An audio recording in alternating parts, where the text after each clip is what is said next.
Assalamualaikum warahmatullahi wabarakatuh. Sahabat beriman,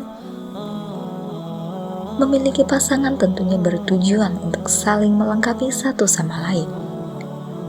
Dalam suatu hubungan, tentunya tujuan akhir dari hubungan yaitu melanjutkan ke jenjang pernikahan. Pernikahan merupakan tujuan dan impian setiap pasangan, di mana membangun keluarga yang baru dan memiliki keturunan.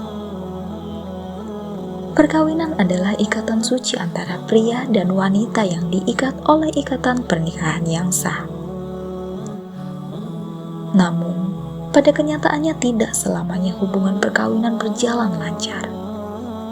Dan terkadang pasangan suami istri harus menghadapi situasi yang sulit dan memilih untuk bercerai.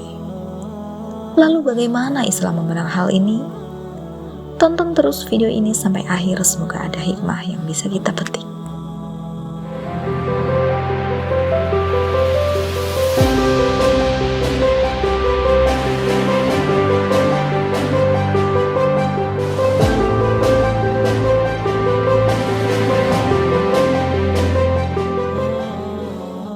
Agama Islam memandang pernikahan sebagai institusi yang suci dan menjadi landasan bagi kehidupan sosial umat manusia. Namun, terkadang berbagai faktor dan masalah dapat mengarah pada keputusan perceraian. Pernikahan adalah suatu hal yang sakral, dan apabila hubungan tidak dapat dilanjutkan, maka harus diselesaikan secara baik-baik. Perceraian memang tidak dilarang dalam agama Islam, namun Allah membenci sebuah perceraian.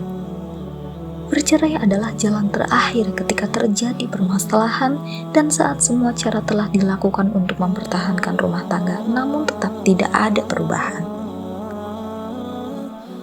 Terdapat beberapa alasan yang diperbolehkan dalam Islam untuk melakukan perceraian. Salah satunya adalah adanya ketidakcocokan atau permasalahan yang tidak dapat dipecahkan antara suami dan istri.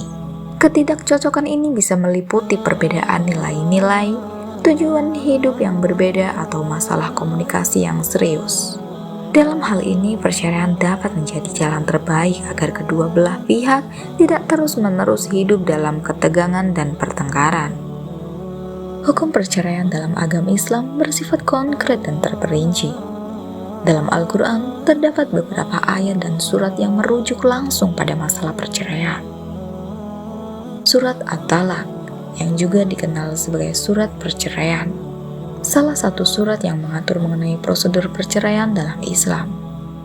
Ayat 1 dari surat At-Talaq menjelaskan bahwa perceraian dapat terjadi ketika suami menyatakan secara tegas talak kepada istrinya.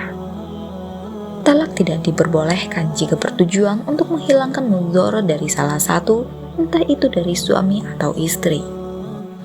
Sebagaimana Allah Subhanahu wa Ta'ala berfirman, talak yang dapat dirujuki 2 kali, setelah itu boleh rujuk lagi dengan cara yang ma'ruf, atau menceraikan dengan cara yang baik. Quran Surat Al-Baqarah ayat 229. Ada 3 macam talak yang diakui dalam Islam, yaitu talak raj'i, cerai yang bisa rujuk, talak bain, cerai yang tidak bisa dirujuk, dan talak muhozzalah, cerai yang sudah tidak bisa dirujuk. Dalam talak raj'i adalah pasangan suami istri yang masih memiliki kesempatan untuk kembali rujuk selama masa iddah, yaitu masa tunggu selama 3 bulan. Allah Subhanahu wa Ta'ala juga berfirman, "Wahai Nabi, apabila kamu menceraikan istri-istrimu, maka hendaklah kamu ceraikan mereka pada waktu mereka dapat menghadapi iddahnya, atau yang wajar." Quran Surat At-Talaq ayat 1. Selain itu, ada juga perceraian dengan khulu, yang merupakan salah satu cara melepaskan suatu ikatan perkawinan yang dilakukan oleh pihak istri dengan kesanggupannya membayar ganti rugi.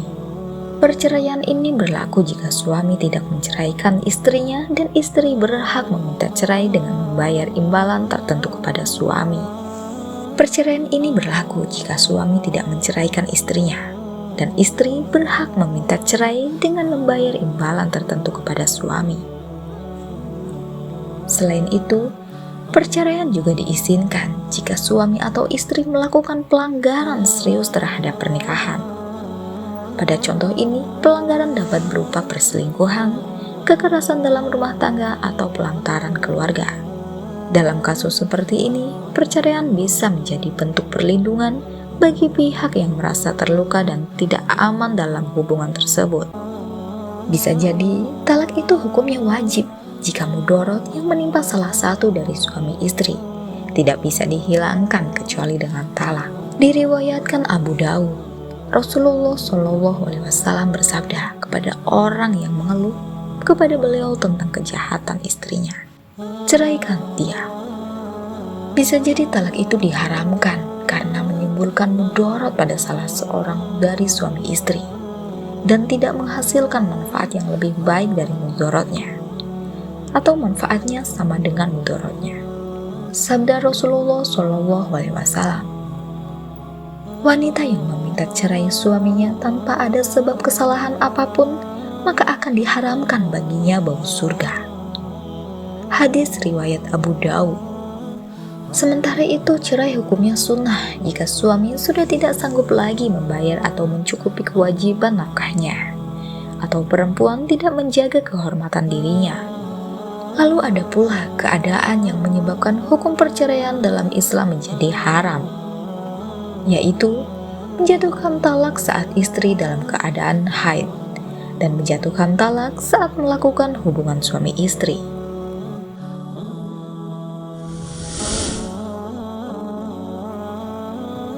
Sahabat beriman, Islam mengajarkan pentingnya komitmen, kesetiaan, dan upaya yang sungguh-sungguh dalam memperbaiki hubungan suami istri.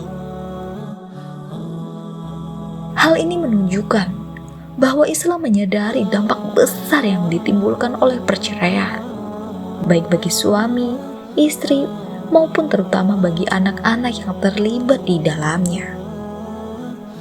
Meskipun Islam memberikan panduan mengenai perceraian, Islam juga memberikan penekanan yang kuat pada pentingnya mempertahankan dan memperbaiki perkawinan.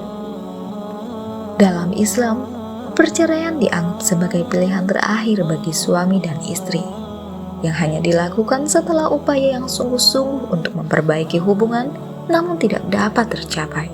Penting bagi suami dan istri yang menghadapi permasalahan rumah tangga untuk mencari jalan damai terlebih dahulu sebelum memutuskan untuk bercerai. Oleh karena itu, diutamakan bagi pasangan suami istri untuk terus mencari solusi dan berusaha menjaga keharmonisan dalam kehidupan berumah tangga. Demikianlah hukum bercerai menurut pandangan Islam yang dapat kami sampaikan. Semoga kita semua dijauhkan dari pertengkaran rumah tangga yang tidak dapat mendapat solusi dan berujung perceraian. Na'udzubillah. Dan semoga apa yang disampaikan tadi dapat memberi manfaat dan kebaikan bagi kita semua. Tentunya kesempurnaan hanya milik Allah Subhanahu wa Ta'ala. Oleh karena itu, kami memohon maaf atas ucapan yang tidak mengenakan bagi para pendengar. Akhirul kalam, wassalamualaikum warahmatullahi wabarakatuh.